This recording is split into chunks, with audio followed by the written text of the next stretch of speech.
Dive in the deep end, it's time to defend your movie. Hello, friends, and welcome to this week's episode of Defending Your Movie. I am your host, Jeremy Meyer. So this week's episode is one of our first, real, truly, horror films. We've covered a couple films within the genre, but never one is, straight out in the genre as this one. And from a genre of horror that was always one that I never cared much about. I was never a big slasher fan, and honestly, this franchise in particular, Friday the 13th, was always my least favorite in the slasher genre, just because the films always seemed so repetitive to me and just kind of uninteresting. But today's guest, JD Martin, who is from the Comics Quest podcast and Fables and Reflection podcast, he convinced me to watch our movie for today, which is Friday the 13th, Part 6, Jason Lives, which is the one that kind of pivots the franchise into the franchise that everybody remembers and everybody thinks of when they think of Jason, which we kind of get into that in the episode. But this one, it was a lot of fun, and he really helped me put this franchise and this kind of movie into perspective. Put it in terms that kind of made a little more sense to me and actually made me enjoy it a lot more and possibly convinced me to finally go through and watch the entire franchise. So without further ado, let's get into the episode because it is a fun one today and a little longer than your average. So before we get into the show, you can find all of our plugs and everything on our link tree, but look for us on Twitter at Defending Movie and on Instagram at Defending Movie. You can also find our merch store at belowthecollar.com/defendingyourmovie. Just put up some new t-shirt designs for the holidays, some really great ones. A couple inspired by the MCU and a Matrix design.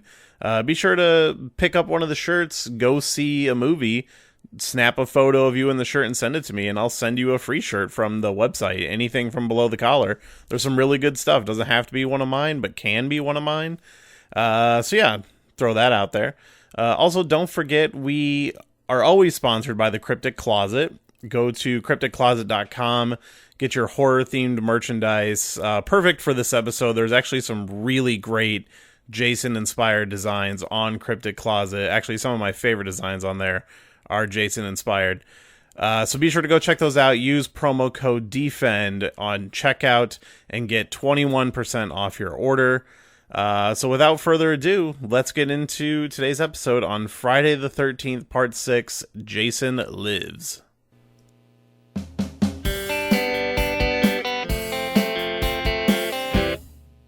There's one there, it is just the first 8 movies in a single Blu-ray case.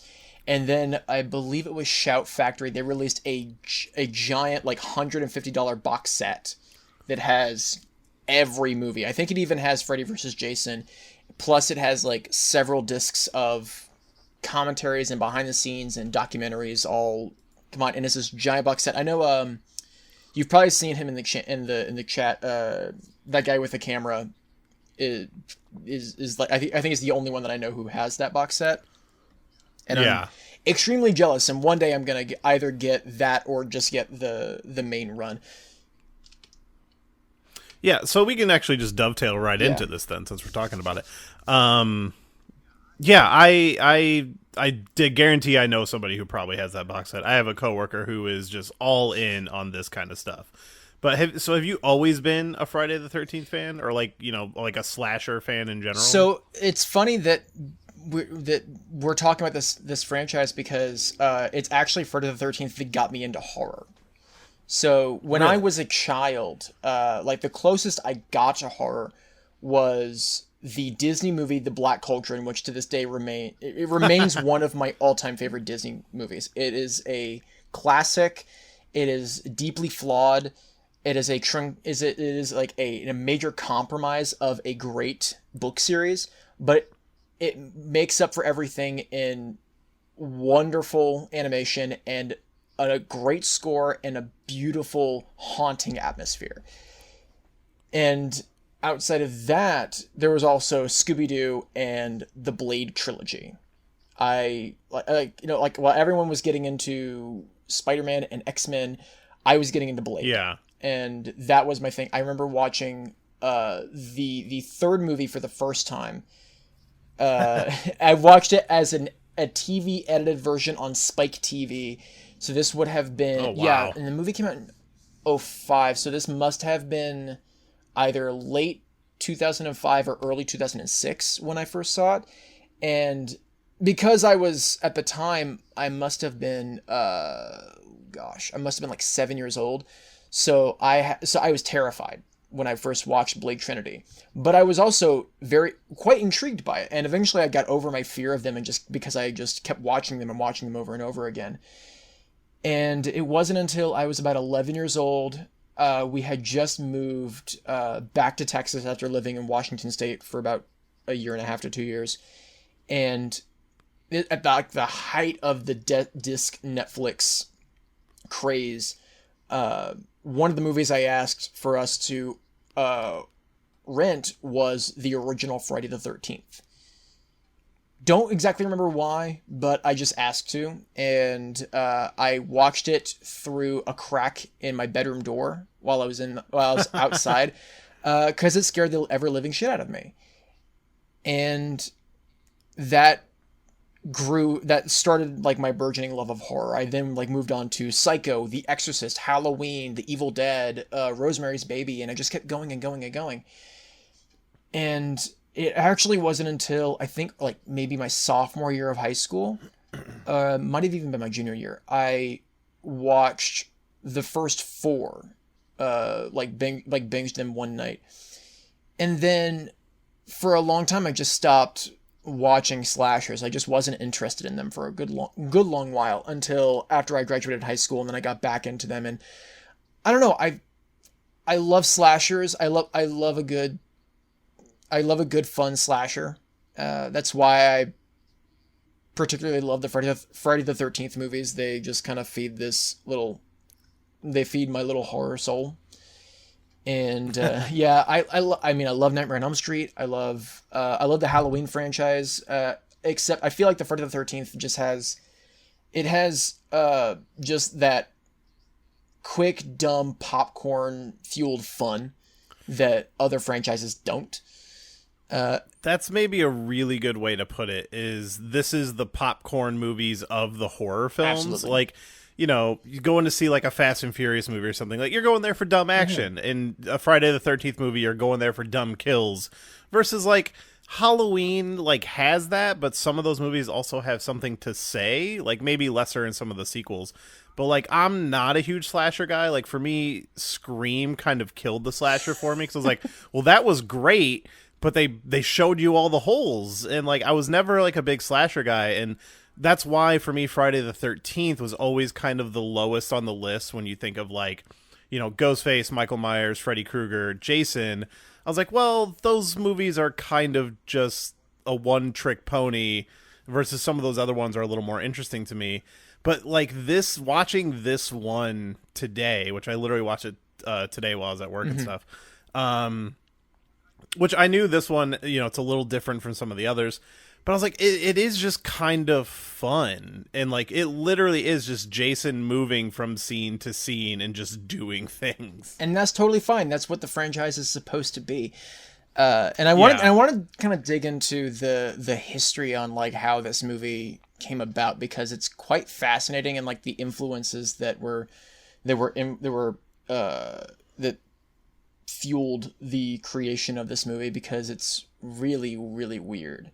And also, I want so my introduction. So this movie, for the listeners who don't know, is written and directed by Tom McLaughlin. It was his second film after his debut, a little movie called One Dark Night, which is it's fine.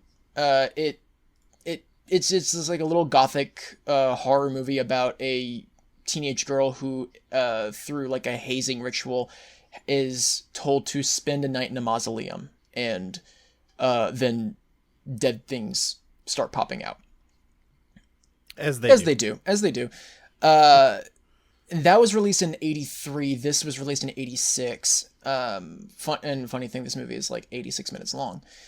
And that's the thing is Yes. I think one of the reasons why these movies are like that disposable popcorn fueled fun is that they're so short. Like, Oh, they're all just in and yeah, out. and I think that's the reason. Like, I believe the worst movies in the franchise are the ones that go past like the 95, 96 minute mark. Like my least, and even then there are of course there are certain ones that like that are still are short and are still aren't very good. But like Friday the 13th Part 8, Jason Takes Manhattan is like 100. I think it's like just over 100 minutes long, and I'm like, it doesn't need to be this long, guys. You're literally making a movie about freaking Jason Voorhees cutting up teenagers with a machete. It doesn't need to be that long. So, not to mention they're only in Manhattan for like 20 oh, minutes. I know. Because I actually, I only watched, I think it's parts 5, 7, and 8 were the ones that I never got to for some reason. And I watched those for the first time a few months back, when I decided to just like sit and rewatch all of them and then watch the ones I hadn't seen. When I got to Jason Takes Manhattan, I'm just like, I mean, they're on a yacht for way too long, and then we get to Manhattan and it's just upsetting. That movie is upsetting. I don't like it. I think it's the one that, and then the following movie, Jason Goes to Hell, are the ones that I don't have fun watching them. But I love this movie. I love Tom McLaughlin. I love the fact that he decided I want to go in a completely different direction than the rest of the franchise, because the previous 5 movies were pretty straightforward, standard slasher flicks, with, not much there to do. With this one, he's like, no, I want to bring in gothic influence. I remember reading about him talking about like his major like 2 influences on the opening scene were like Frank Capra and David Lean. He is dropping names left and right throughout this movie. There's a road known as Cunningham Road, nod to, I did pick up on that. who's the director of the first movie, Sean S. Cunningham. And then you have the next town over is called Carpenter, John Carpenter, who helped define the slasher flick in America. Yeah, directed Halloween, which was pretty much what everything was based off of from that point on. Yeah, wasn't the original Friday? They were blatantly just like, no, we were just trying to rip off. Oh, Halloween. for sure. Giallo film, the Italian Giallo films were like the start of the slasher craze. Blood and Black Lace is one of the earliest examples. And then I believe it was 1974, Bob Clark directed Black Christmas. And that directly influenced John Carpenter's Halloween in 1978. And that was like just peak slasherdom. That was the peak. And then everything following that was just a carbon copy of it.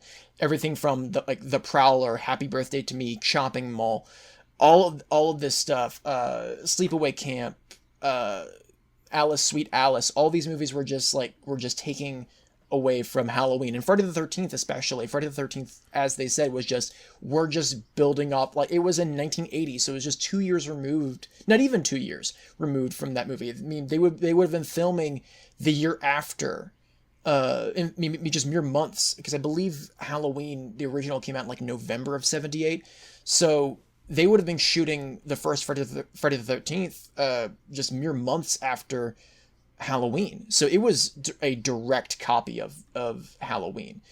No shame. Yeah, and they pumped these out quick. The first 3 all came out a year apart. Oh yeah, and this then franchise, it was like 4, 5, 6, all also a year apart. Yeah, like the original 8 movies span the 80s decade. The first coming out in 1980, and Jason Takes Manhattan coming out in 1989. So they spanned the entire decade. It's crazy. It's insane. And it also helps that nearly every movie had a completely different director and writing team. The only person to direct more than one Friday movie is Steve Miner, and he directed 2 and 3. And he goes from like making one of the better ones to making one of the lesser ones. Yeah. And of course, what is one of the reasons why Part 3 is one of the lesser ones? It's too long. you could cut like a good 10 minutes out of that movie. You could cut like the whole motorcycle gang plot out of it, subplot. It'd be even better. It'd be so much better. We're not talking about that movie though. Yeah. And that's one of the only ones I've never seen. It's fine. It's fine. It's fun, you know. But it's just a little too long. And you can say that about most of the movies. Not this one though. I think this one's kind of the perfect length, and I think they had cut out quite a bit and even added in a lot of like a couple of kills because they were apparently this movie almost got a PG-13 rating and the studio was afraid, so they asked to put in more kills to get an R rating because this whole franchise is very weird with violence. Like everybody thinks of these movies as being super violent, but they were kind of attacked by the MPAA every time they released a movie, and like a lot of the violence in this is actually off screen or kind of cut around. Like specifically the one I think about is where he literally twists a girl's head around and rips it off. And like you see him kind of twist it around.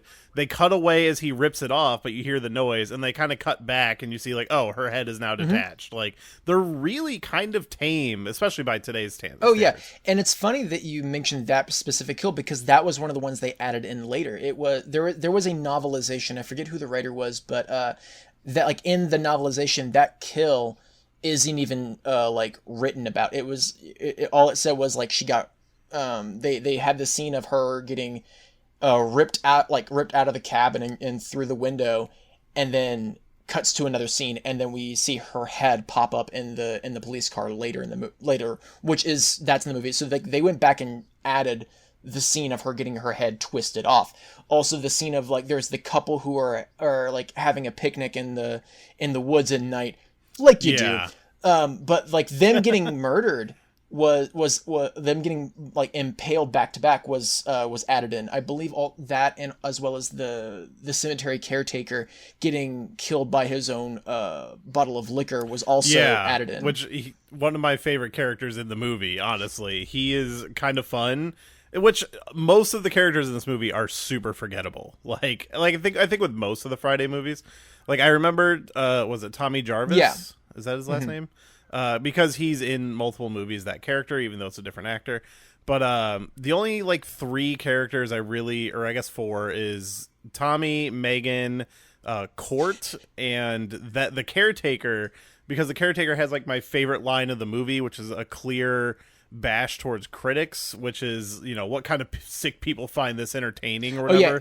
I believe clearly talking about the movie. I don't have my notes with me. They're like right out of hand, right out of my reach right now. But I believe the line is some like he looks directly into the camera and says some folks have a funny idea of entertainment or a strange idea of entertainment. Yeah. Which I think was like directed at the audience, because it's like you keep coming back to these movies because they keep making money. So it's like you keep coming back to this because teens keep getting killed. It's really but funny. Siskel and Ebert like notoriously always ripped these movies apart and just called them like trash. Especially Gene Siskel. I think that was Siskel hated these movies, and it's really weird.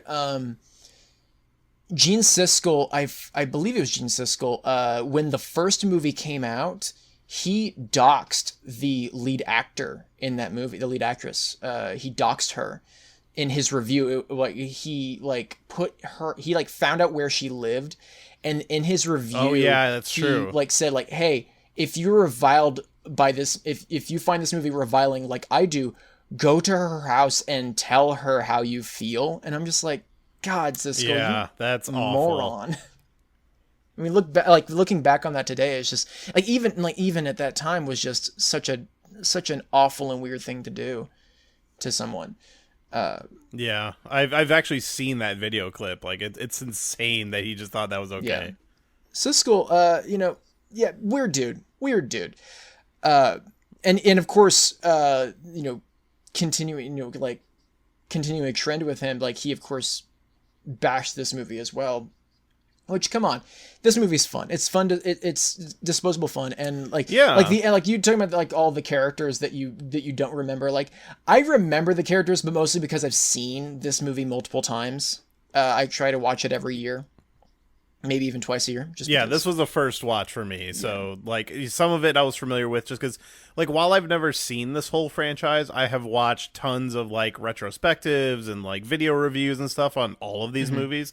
So, like, I have passing familiarity with this, but, like, going in, I was like, oh, is this the one with the dude from Back to the Future whose name, Crispin Glover or whatever? Part 4. But I was like, oh, no, that's 4. That's part 4. Yeah, with him and his weird hair, his floppy hair and his weird dancing and him, possibly, possibly gonna sleep with one twin sister, but he winds up sleeping with the other one.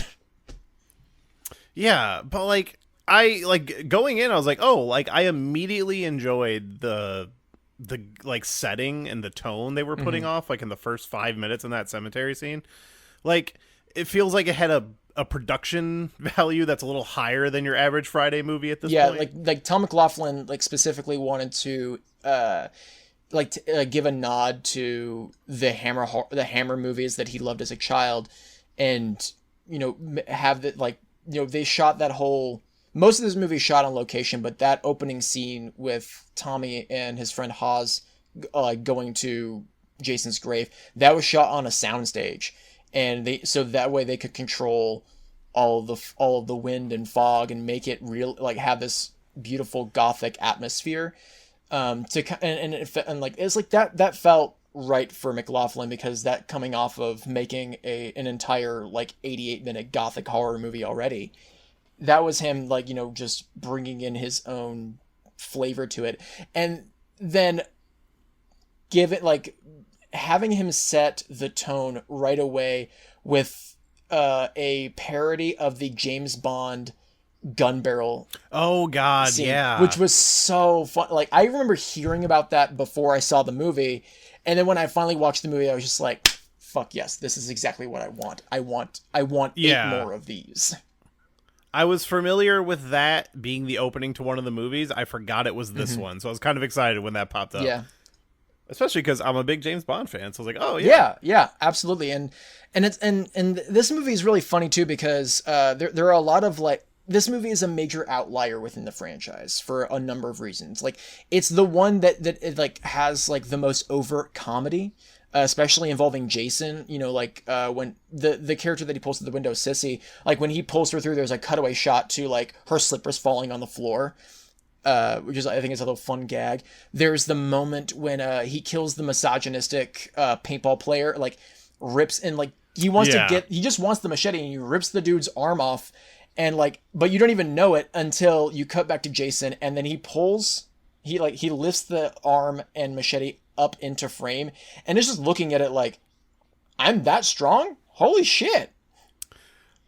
Yeah, this one felt like it for the first, I don't having not being super familiar with the franchise, feels like the first time they were kind of making it a comedy as well as a horror film. Yes. I know there's probably some humorous stuff in the first 5, but this one, it felt like, oh no, just fuck it. Just throw everything against the wall. We're making a ridiculous movie, but kind of making it scary. I was super into the tone of this one, more so than I thought I would be. Yeah. Yeah, and it helps also to have other outlier elements to this movie. I don't know if you noticed, but this is the only movie in the franchise to have no nudity. I did notice there is a sex scene, but there's no nudity, and I was very surprised by that, because I was just kind of waiting, all right, where's the scene with the boobs? What's gonna happen, and it did. Yeah, not. I mean, in the previous movie, in part 5, there is a scene in which a woman literally is standing in front of a mirror, and she she's a waitress at a diner, and she opens up her shirt and goes in front of a mirror and just, it's showtime, from All That Jazz, and just popping her boobs out, because that was what the franchise was for a long time until this one. This is also the one, and also going back to that sex scene, something I've never noticed, but apparently if you actually pay attention in that scene, whenever the song stops and the girl, I think her name's Nikki, she climbs off of court, you can hear him ripping a condom off. Yeah, Oh, so really? because I like didn't Tom know McLaughlin this. like said, he's like, I wanted to promote safe sex with that. I was like, okay, good. That's Yeah, great. good. Yeah, that's good. That's actually awesome. Yeah, and like and him talking about like one of the reasons why like because apparently the actor who played Nikki, Tom McLaughlin went to her and asked her if she would go topless in that scene. And since they had never, this was like never a discussion point between the two of them, like she refused. And he later said that he felt uncomfortable asking her. And the reason he asked her was just because the producers wanted that to happen. But he didn't really want it. And he was happy when she said no. And because he also felt that like he didn't like the idea that like from the previous movies that like sex equates death in these movies. It's like, no, that's stupid. So yeah, I love those little touches that he had. Also, this is the first movie to have Jason actually get resurrected. Because I was gonna say that I feel like when a lot of people think of a Friday the 13th movie, that this one actually sets the standard for what people think of. Because like I feel like if you ask anybody like, hey, who is Jason? They're gonna be like, oh, like this zombie dude who can't die, who's just killing people with a machete. But, like, I think people don't realize how much connectivity there actually is in the Friday the 13th franchise. Like, to the point where he gets the axe in his face in 3, and then that mark is in the hockey mask for the entire franchise from that point on. Yeah, and the only time, like, you could argue that at the end of the first movie, he is technically resurrected by, like, the death of his mother, but my headcanon is that he was never dead. He was just, like, in a coma at the bottom of the lake, and, like, his mother's death awakened him, so he was alive the whole time, and he just kind of popped up like, hey!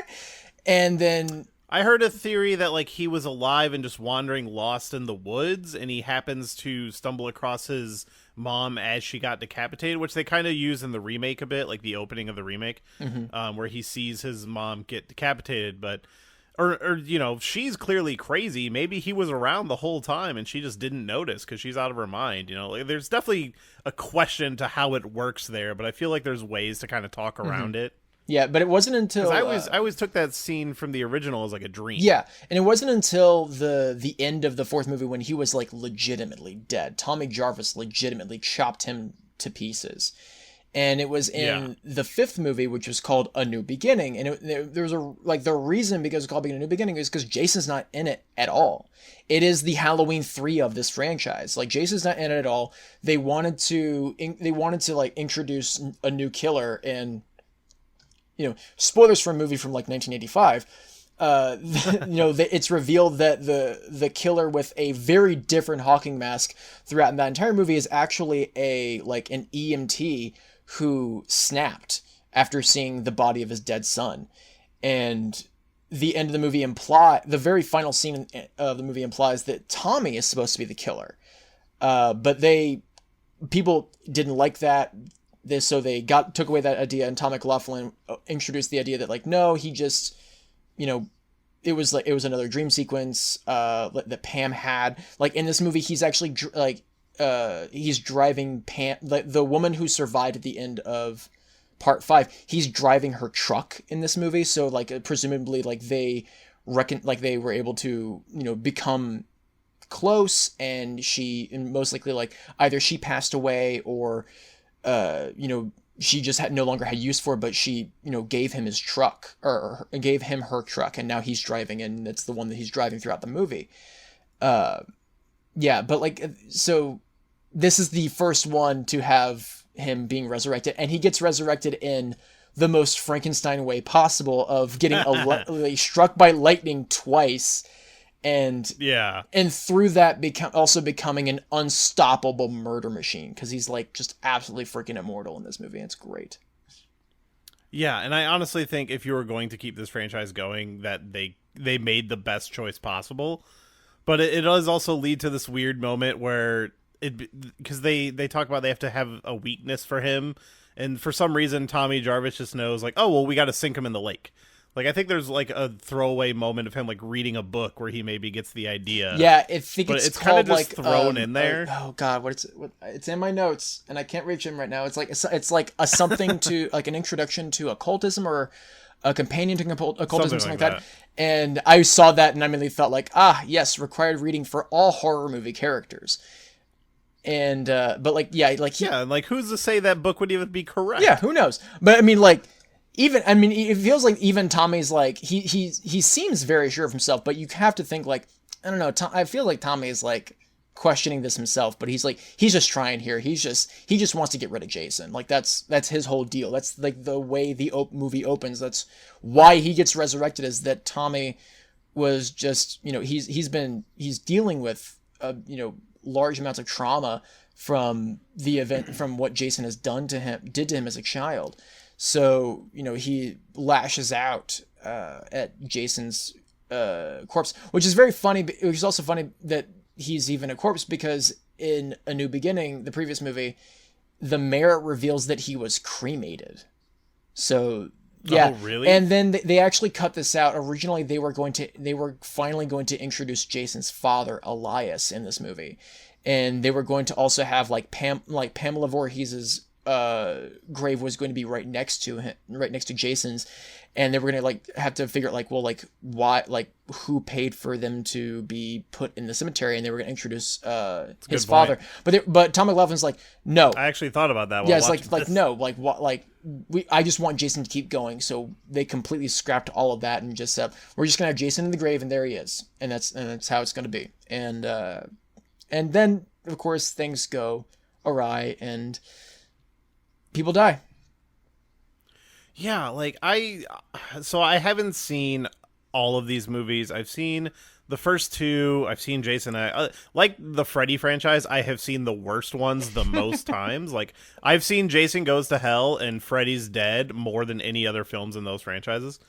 But this might be my favorite one that I've seen. Oh yeah, it is by and large the best movie in the franchise, no question about it. I think the Tommy Jarvis trilogy of 4, 5, and 6, also having different actors in each movie play him, is the best of the franchise. Also, funny thing about there being multiple actors, the actor who played the older Tommy Jarvis in Part 5 was supposed to come back, but then he became a born-again Christian and wanted nothing to do with the franchise, and that's why they recast him. Oh, geez. Yeah, so they got Tom Matthews, who was well-known within the horror community for playing Freddy in Return of the Living Dead.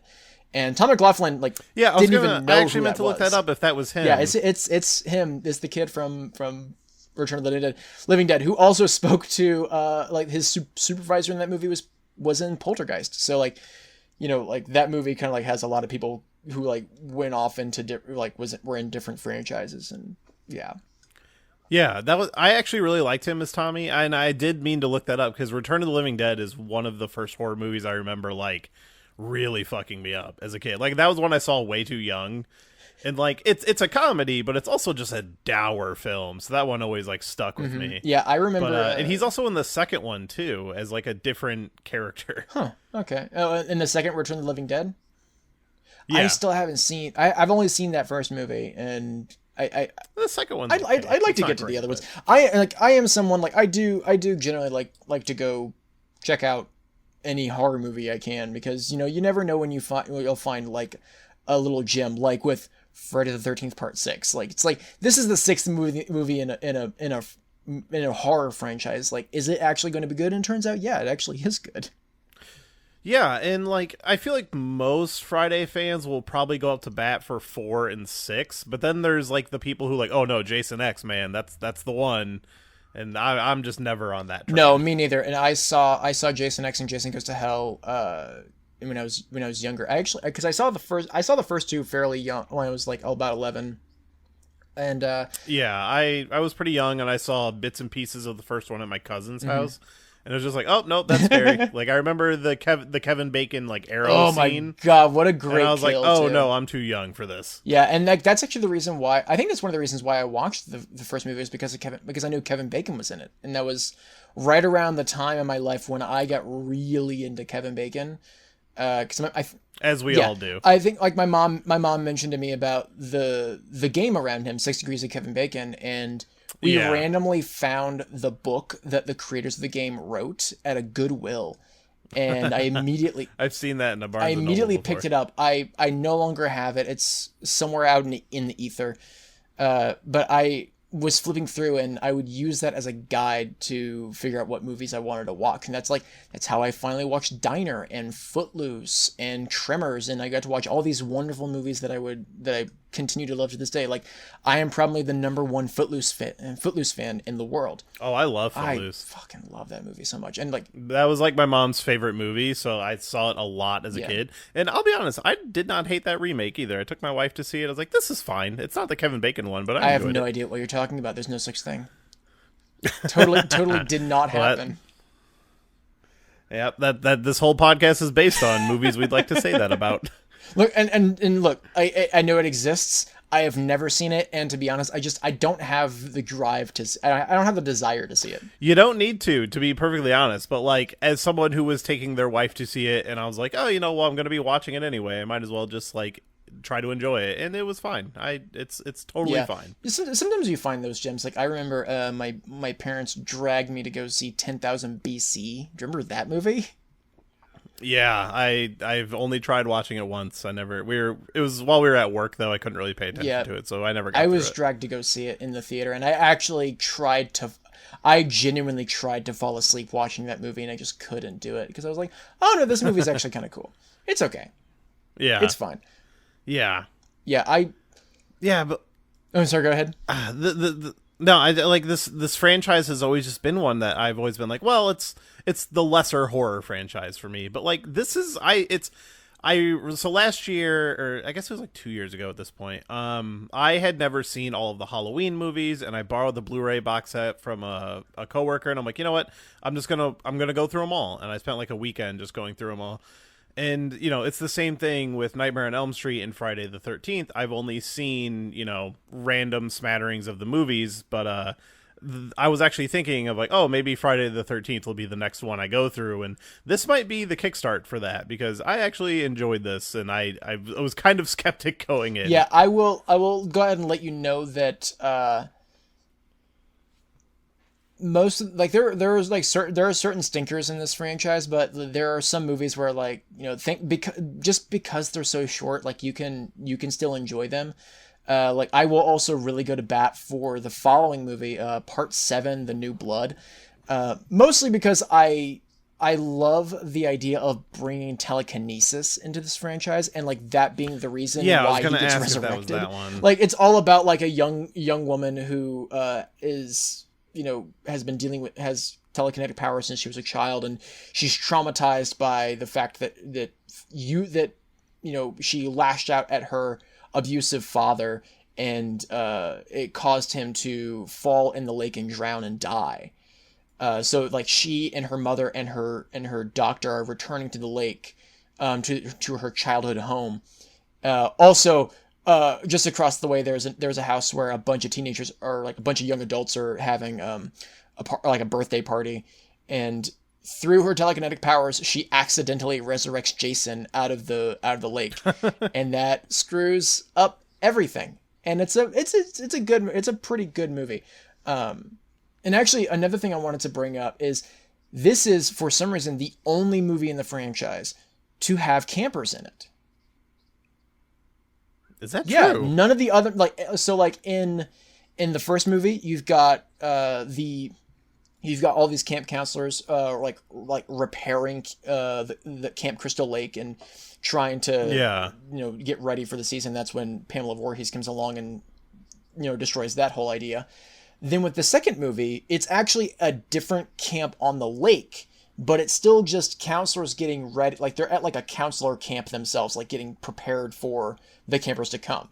After that, parts 3, 4, and 5 all deal with just young adults. I think like part 3 is a bunch of friends go to a family friend's like house on the lake.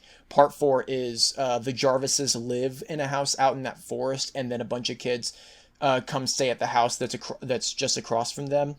And part 5 is Tommy Jarvis goes to a homegrown mental facility that is like out in the woods, not far from Crystal Lake. But this is the only one to actually have campers in it, because so I love that. I love like the idea that Jason won't kill kids because he still kind of sees himself as a kid, and he doesn't want to. Yeah, I've always heard people describe Jason as he's just a kid in a grown up body, and that does kind of check out there because yeah, I mean he's been a kid living in the woods since he was allegedly drowned. Mm-hmm. And yeah, like he doesn't know anything. I don't think he speaks in any of the movies, or I think some grunts in 3 and 4 or something like that. But like he is just kind of this big child with rage he can't control. It seems like. And but there's being disfigured, and that being one of the catalysts for him to be bullied when he was a child too. And that's another thing is that like he's kind of like that unfortunate case of a bully, the bully to becoming a bully, because the wonderful writer Stephen Graham Jones points out, like the killers in slasher movies are like the ultimate bullies, and that's why we root for the final girl. We root for them because they're the ones who get to stand up to the bully and they win. And it's like we all wish that we could have been the person to stand up to the bully. And which that's another good point to bring up here is it doesn't really have a final girl because like Tommy is kind of the main character. Megan is there.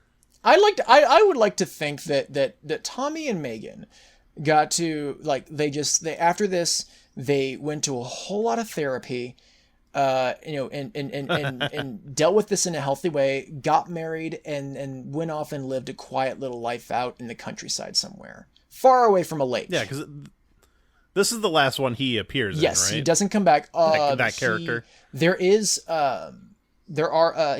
think he pops up in a comic book somewhere. But he does act like Tom Matthews actually did come back for a fan film called Never Hike Alone to reprise his role as Tommy. Oh, interesting. Yeah, there are a couple fan films, and Tom McLaughlin he recently revealed that he has been for years working on a sequel, like a direct sequel to Jason Lives. Yeah, I did see that before we started recording. I was doing some reading because the Friday rights have been in litigation for a long time, and that recently just wrapped up, and the rights went to I can't remember his name, Victor or something. Yeah, I believe it's Victor Miller, the writer of the first movie. Yeah. So yeah, he now has the rights, and so it sounds like that movie might not be able to happen unless those two guys kind of make friends. I hope they do. I guess. I hope they will. Yeah, I think he's got his own draft currently. Yeah, I like Tom McLaughlin's idea of setting having it be a follow-up to Jason Lives, but this time like setting it in the winter, so like you have Jason out in the snow for the first time, and having like a bunch of young, like a brand new cast of characters, all female, out in like having no idea, they don't know the legend of Jason, so they're like it becomes like a almost like a murder mystery to them. Like they're trying to figure out what is causing who's killing all of these people, and trying to figure out how how it's being done and who's doing it and how they can stop it. And I like that idea of like turning Jason to like a murder mystery in the snow. I'd be into that. Yeah, I've definitely heard like multiple people say they want to do a Friday the 13th in the snow. But like I feel like if you were to kind of do a new one, I think this would maybe be a really good place to jump off from. And if you were to like, for instance, give it like the Halloween 2018 treatment of like, oh, we're going to do a sequel to this one and ignore the other ones. I think like bringing back the Tommy character, and if you can get the same actor, that's great, is like kind of the good nostalgia pull maybe for that movie, because considering that's just what we do now. Well, McLaughlin has also said that he just can't figure out what he would do with Tommy, so he did not include Tommy at all in his script. Like he just, no one from previous movies would be included in this movie. It's all new characters outside of Jason.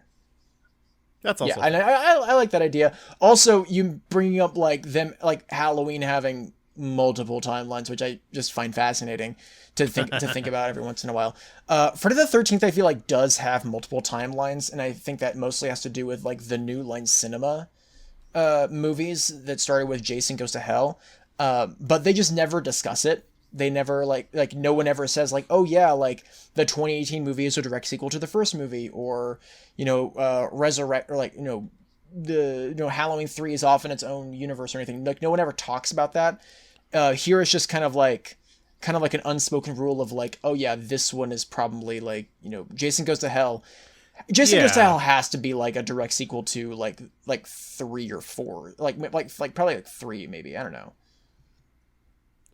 Yeah, I'm not sure, but like it's one of those situations where all of these movies are kind of loose enough where it's like, oh, just watching them, you could assume they all come one after the other, but like if you really wanted to look at it, there probably is like you said, kind of parts where you could branch off and make it its own it's thing. like superhero comics. Like continuity is sometimes not much of a thing, and it's you pick and choose what it is and isn't canon. Yeah. Like Jason X can just always be the last one if you really want to boil that down. But, I mean, it really is. It's set like 445 years into the future. Yeah, and then then we have the next one they did was a reboot. So technically Freddy versus Jason, which who knows where you want to place that in the timeline. On Earth X, I don't know. Yeah, which Freddy vs. Jason, one of my favorites. Not super big on either one of those franchises, but that movie is so much fun. Yeah, it is like the epitome of stupid dumb fun. Yeah, and I think like this movie, one of the reasons I like it is it has a style. It has a visual look to it that is unique versus a lot of the other movies just kind of feel like a bunch of people hanging out in the woods. Oh yeah, like this. Like I was thinking about this go around. I realized I think this is the best looking of the franchise. Like, and I think that has to do with, McLaughlin is just well known as a student of classic quote unquote horror cinema, and has worked in the industry for so long. I mean, prior to directing his movies, he was like working as an actor, usually as working as the monster in movies. Like he most notably he was the monster the creature in the John Frankenheimer movie Prophecy. Nothing to do with the Christopher Walken movie The Prophecy, but I have to differentiate the two because they're completely different movies. But like he's also like apparently the Jabberwocky in one of the like Alice in Wonderland movies that came out in like the 70s or 80s. Which I had no idea even existed until I looked it up.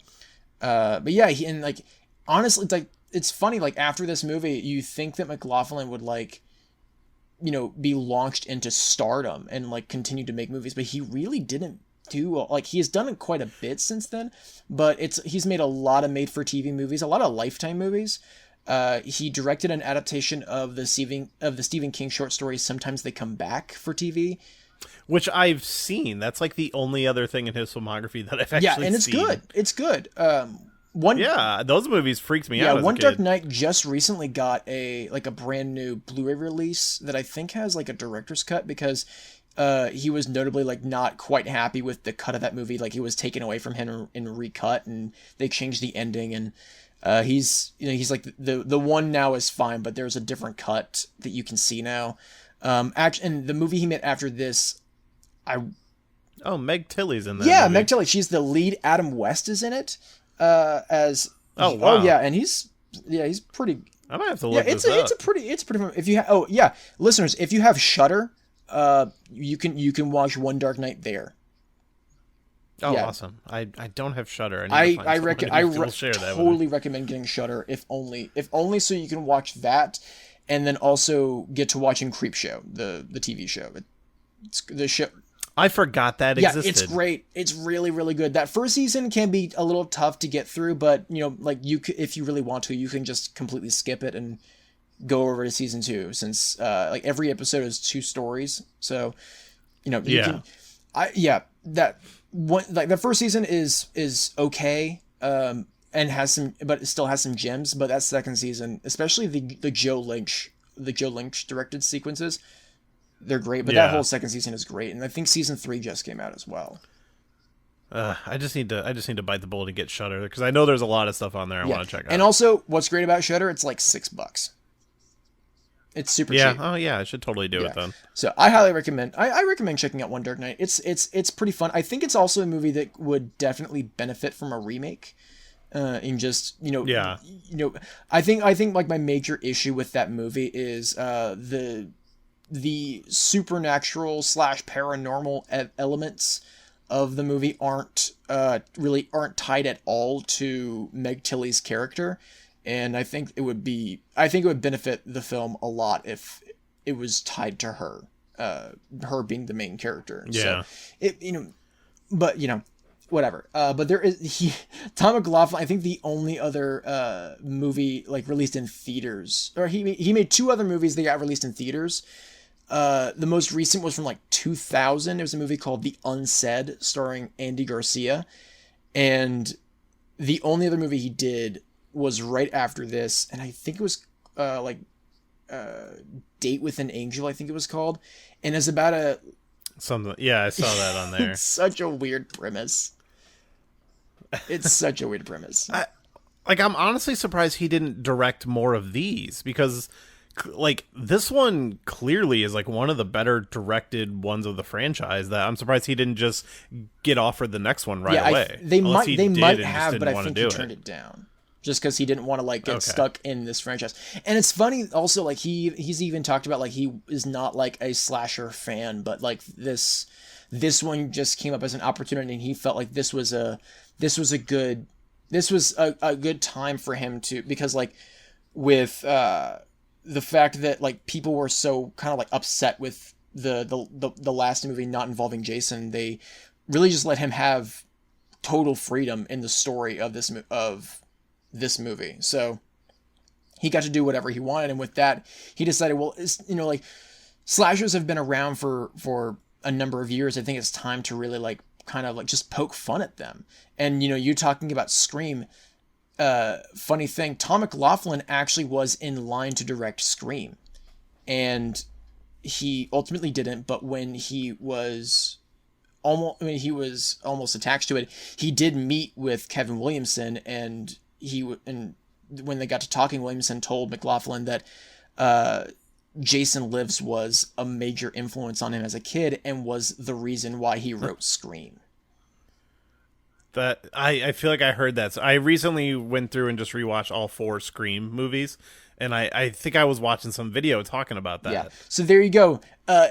Watch this movie, if nothing else, for the fact that it's the reason we have Scream. Yeah, which, hey, all those Scream movies are pretty good. The third one is the one that I'm very iffy on, but it's the weakest, but like rewatching it, it's still like fine. It's also the only one not written by Williamson. I think that's the reason why.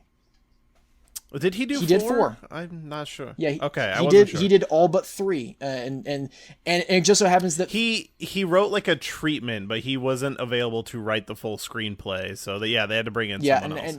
And it shows. Yeah, and that writer, Aaron Kruger, is also a writer that I'm not usually a big fan. I think the one movie that they've written that I did enjoy was the first Ring movie, with Naomi Watts, and that's about it. Because like that was also the writer who did like Transformers: Dark of the Moon, and I think that was also he did 3 Transformers movies. Yeah, there you go. And I think he also... That explains so much. I want to say he also wrote the Tim Burton Dumbo movie.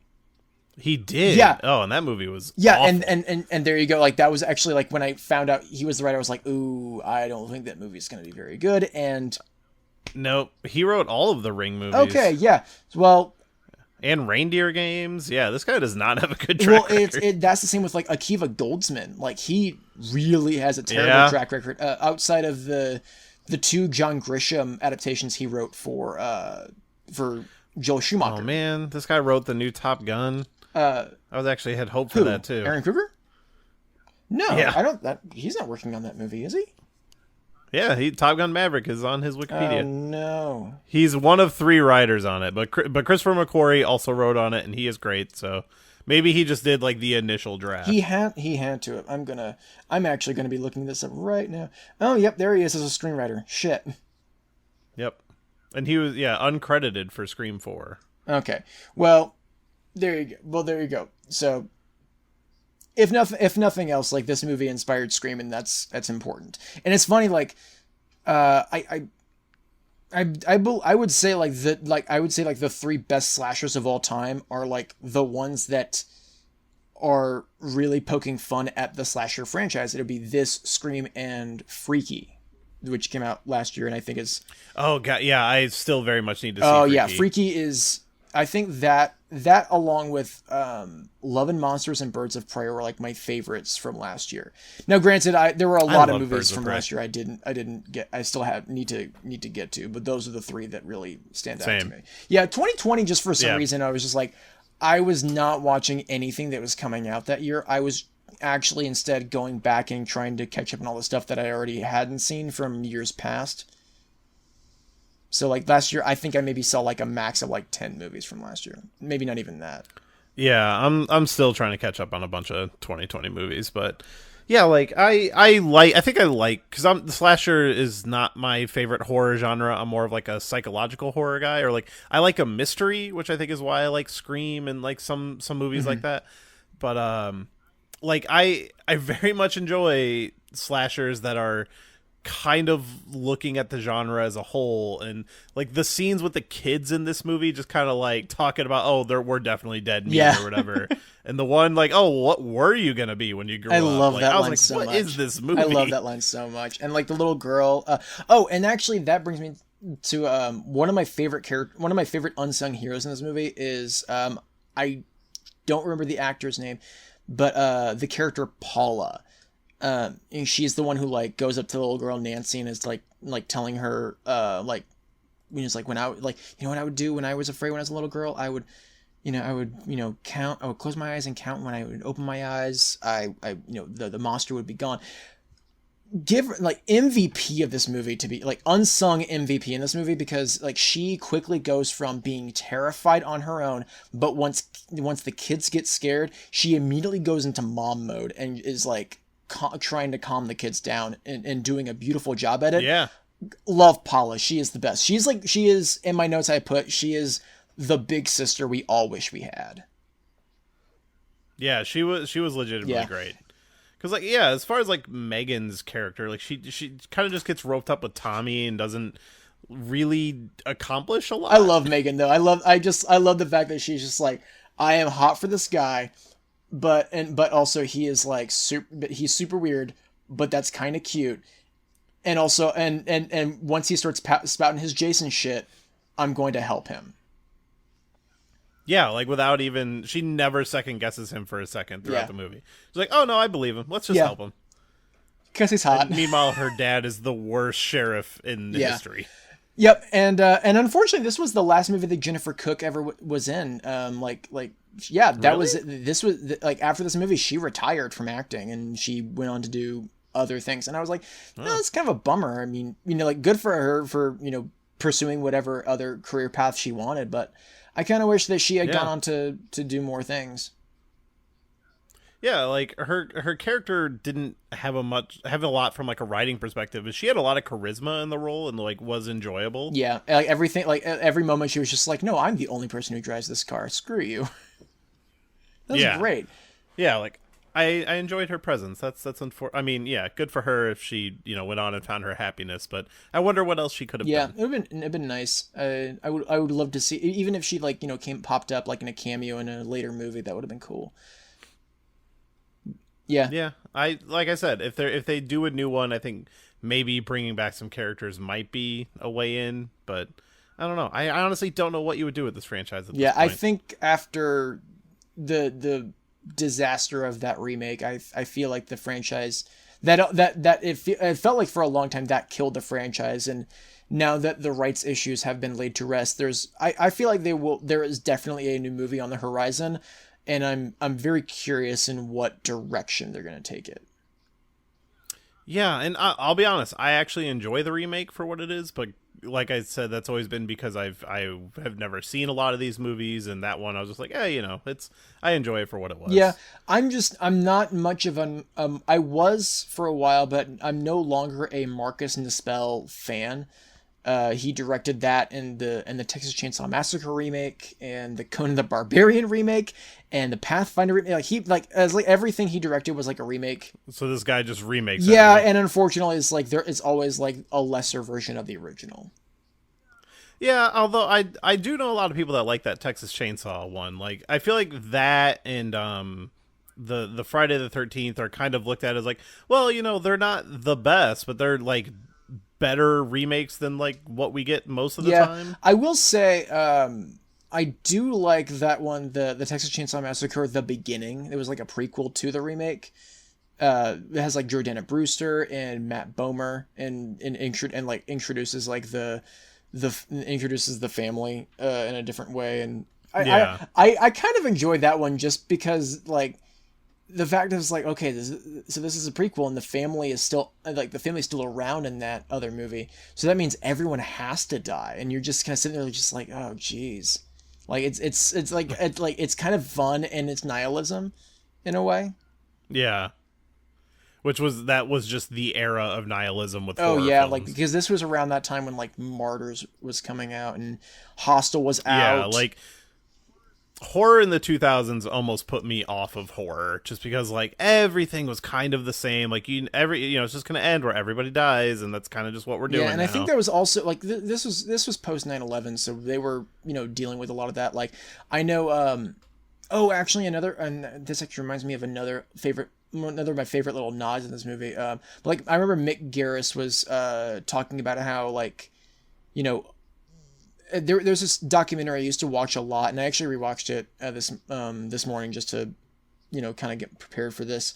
There's this documentary called Nightmares in Red, White, and Blue: The Evolution of the American Horror Film, and it's I used to really love it, and having rewatched it now, it's fine.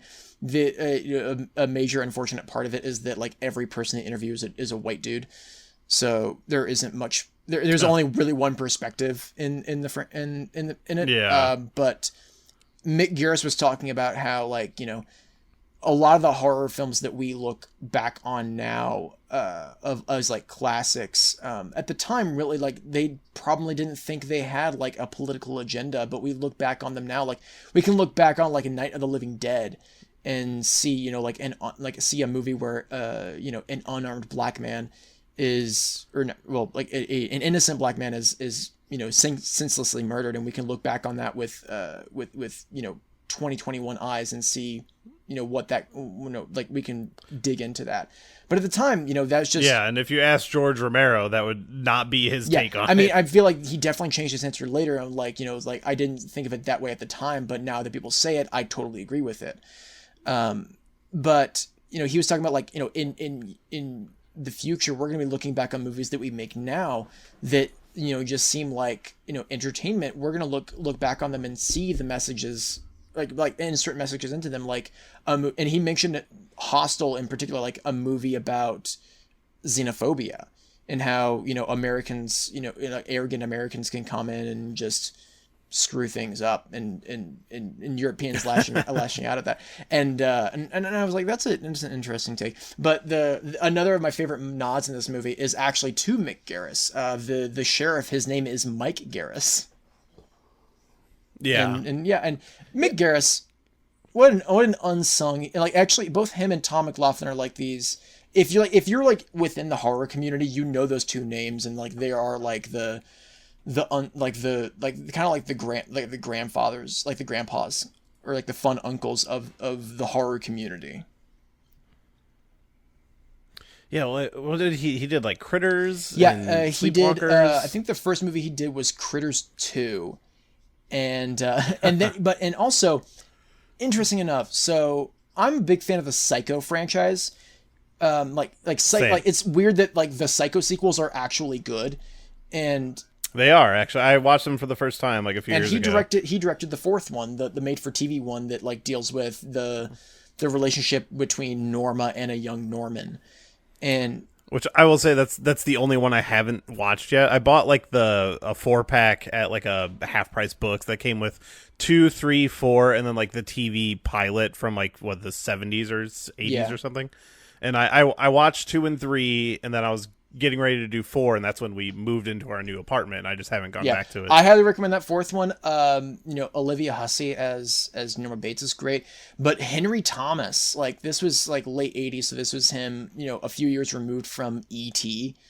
And him as Norman as a young Norman is great, and it was actually because of that movie that he got the job of directing Sleepwalkers, because that movie also has, the mother-son incest in it. Yeah. And so, look, I know like people like clown on Sleepwalkers. I recently rewatched it. The movie's awesome.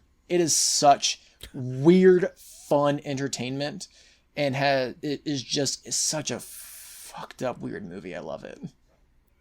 I've only seen bits and pieces of it, but I've been having this urge to go back and like rewatch a lot of these older movies from like that I saw stuff of when I was a kid and I just don't remember them. Like I want to go back and watch a lot of the old Stephen King adaptations like Christine and Pet Sematary that I haven't seen since I was younger. And like that one has been on my list of revisiting. Yeah, a lot of those Stephen King adaptations hold up real well. I mean, like Christine being directed by John Carpenter is great. I love that we're getting a new adaptation from Brian Fuller. That's a great idea. The one that I'm surprised holds up so well is Cujo. Yeah, I haven't seen that one. Most of those Stephen King movies, aside from like The Shining, which I see like once a year, like I haven't seen since I was a kid. And like I literally just saw a screenshot from Cujo like yesterday on Twitter, and I was like, oh, I should rewatch that. It's insane how well that movie is made. It is incredible. I definitely have to say like one of the best like underseen Stephen King adaptations. Yeah, I'm sure he hates it as he does. Oh no, he loves it. Adaptations. Is that one he actually likes? He actually does like enjoy most of the adaptations. It's just that a lot of people think he doesn't like them, but at the end of the day, like he just doesn't care.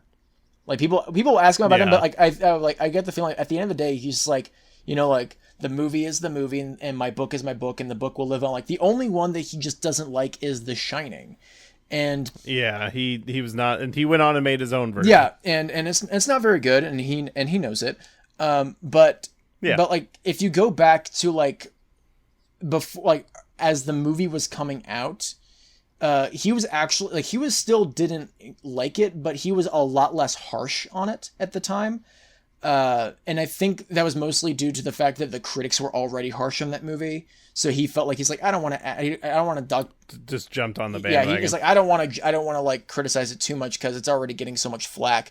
But then later on, as like it was becoming like people sort of recognizing it as a classic, he was bitter about it mostly because it was starting to overshadow his book. And so like whenever you say The Shining, immediately everyone thinks, here's Johnny, or they think Red Rum. They don't think of the book, and I think he's kind of bitter about that. But at the end of the day, like he's written, like 60 books at this point. He's probably he's closing in on 70 at this point. He's made so much money off of everything, and I think at the end of the day, he's just like, I don't care. Like the book is the book, the movie is the movie. Like as long as people are reading my books, I don't care. Yeah, I actually stumbled across a YouTube video the other day that some guy, which I don't know how many it was at the time, but ranking all 60-something Stephen King books. I keep seeing that popping up on my YouTube page, and I'm like, I have no desire to watch that. I think I'm just gonna throw it on while I work one day and just like kind of listen to it just to see where he falls on stuff. Mostly because I'm curious what the number one will end up being. I mean, there's a potential. It's probably going to be either there's definitely two that it could be, either The Shining or The Stand. I was gonna say The Stand. It's usually The Stand. I know a lot of people like point to that one as their favorite. Like, my favorite personally is Salem's Lot, and it's also in general my favorite book of all time, mostly because I love vampires and I love the idea of vampires slowly taking over a small town and like no one really knowing about it. Yeah, I love that idea.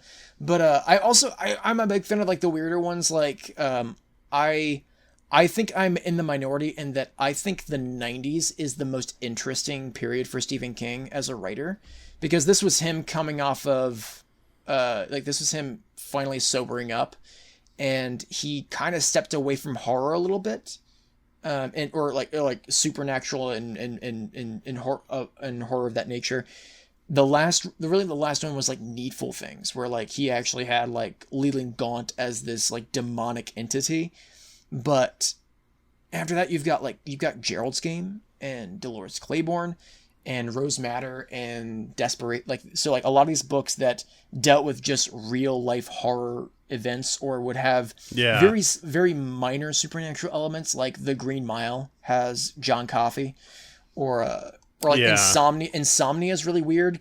Is like, it's one of the most overt links to the Dark Tower series, and is 900 pages. It's way too long, but I love it. I'm probably like the number one Insomnia fan because it's just such a weird book.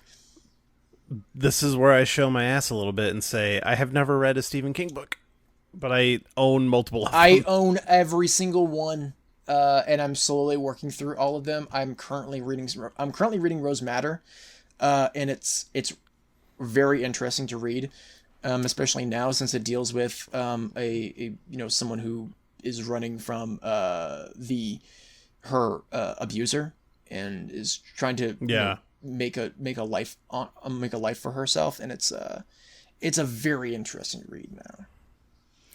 Yeah, I made a point of I've read like some of his short stories and stuff, but I just never finished one of his novels.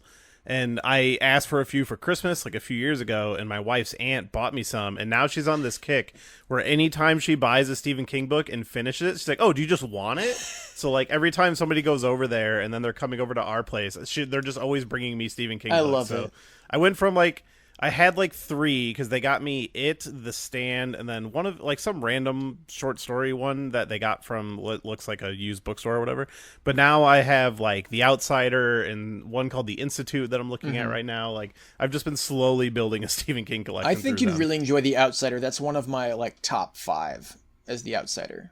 Yeah, I think that's going to be the first one. I was going to start with The Stand just because that was one I specifically asked for because I'm like, oh, it's like the Stephen King book, so I was going to try to start with that one, but like The Outsider with the show having just come out, which I didn't see, but yeah, I still haven't seen the show. I might just start with that From what I've heard, the show is good. It kind of spins its wheels a little bit and it could have, it's 10 episodes and it could have probably been like 7 or 8.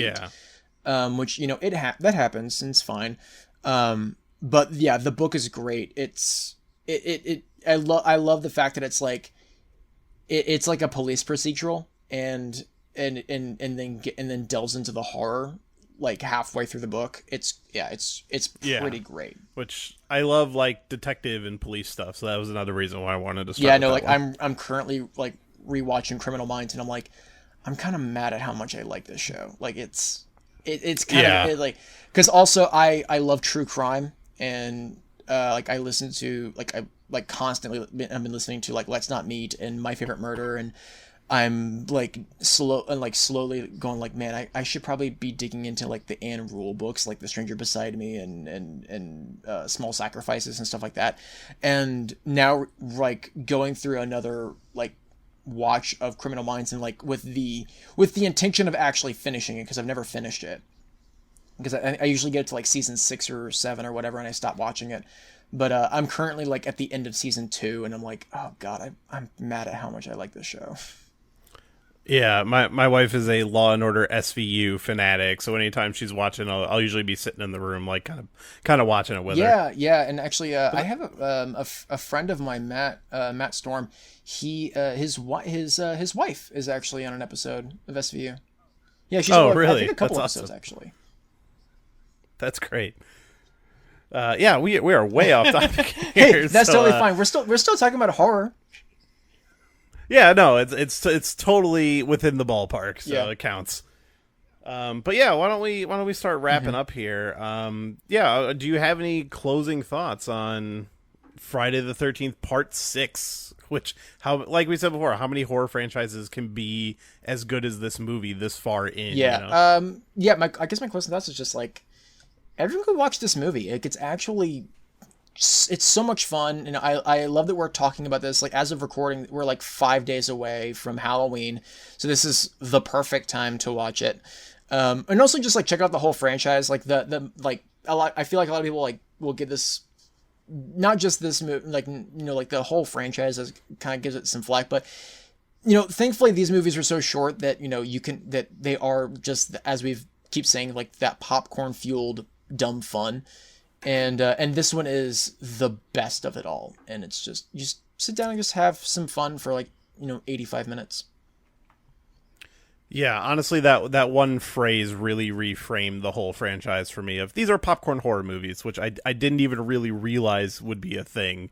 But yeah, it's a lot of fun. Even as someone who doesn't generally dive in on this franchise, it has maybe convinced me to start a marathon. So I have to highly recommend this one. Yes, yeah, and also probably a great triple feature of this would be you watch Jason Lives and Scream and Freaky, and that's a perfect little triple feature night for you. Yeah, I really need to get on. Damn, Freaky. I might be doing that for Halloween now. Shit, I just gave myself an idea. Yeah, there you go. I mean, I just watched Halloween Kills, so I don't have anything else going on for horror films right now. Did you like Halloween Kills? I enjoyed most of Halloween Kills. I absolutely thought the last 5 minutes was trash, but it doesn't really hurt the whole movie for me. But it really felt like I don't want to. It's still fairly fresh. I don't want to spoil it, but I will say it should have ended in the street, and you should have picked up the next movie right from that point. And I guess I'll kind of just leave it at that. I can go more details off. So when Redacted was redacted in the final scene, were you as mad as I was? Very much. Yeah, because it's I was that wait, what? That's it? Yeah, huh? I mean, look, I think I'm far more positive on the movie than most people are. But that I would agree. Yeah, with that. I really enjoy the movie for what it was going for and how just silly and over the top it got. I was because I love that it was that was a major change of pace from the 2018 movie, which I really appreciated. Yeah, which I love the 2018 I do too. movie. That is legitimately my favorite movie in the franchise. I love the first one, but that 2018 one, it captivated me. I don't know why, but yeah, it's a little more silly than that one, which I was at first slightly disappointed in, but I was you know what? It's fun, and it's kind of continuing that, but also homaging some of the other ones, and it really was just the last 5 minutes. It felt all right, wrap it up, and I was that's not the way they should have done this better. And we're getting one more. We're getting Halloween Ends next year, and yeah. I'm very interested now with what they've done in Halloween Kills. I'm very interested in what they're going to be doing with Halloween Ends. Yeah, my only worry there is they say there might be a time jump and they might address the pandemic, and I'm leave that out of it. We don't need that in this franchise. I'm sorry, what was that? You kind of cut out there. Oh, sorry. I was saying my only worry with that new one is that they're saying there might be a time jump and that they might address the pandemic in the new one, and I'm just I don't think you really need to address the pandemic in a Halloween movie. Yeah, that's true. Yeah, they probably don't need to do that. I mean, look, all in all, I'm excited for whatever it's going to be. Yeah, I just give me more of that, and then I'm curious to see if they try to do a Halloween 3 again after that. Yeah, probably not, but whatever. Yeah. We should probably end this. But yeah. So yeah, before we get out of here, do you got anything you'd like to promote? Absolutely. Give them I have two podcasts. I have my main show, Comics Quest, where every week I have a different guest, and I will dive into a comic that I think is a perfect entry point for new readers into comic books. You can follow us on Twitter at Comics Quest Show.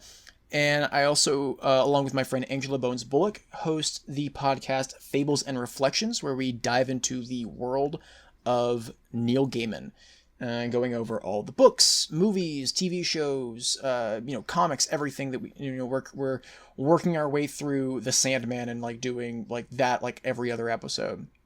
So you can find that on Twitter and Instagram at FNRPod. And both those shows are under the Certain POV network. Please check out all the podcasts there. You can check out all that stuff at certainpov.com. All right. Well, I want to thank you for making me watch this movie and giving it another chance. Thank you for having me, and I'd love to come back, and I have so many other movies I want to defend. Oh, absolutely. You will most certainly be welcome back. But thank you for being here, and I want to thank everybody for listening. And we will go ahead and stop that.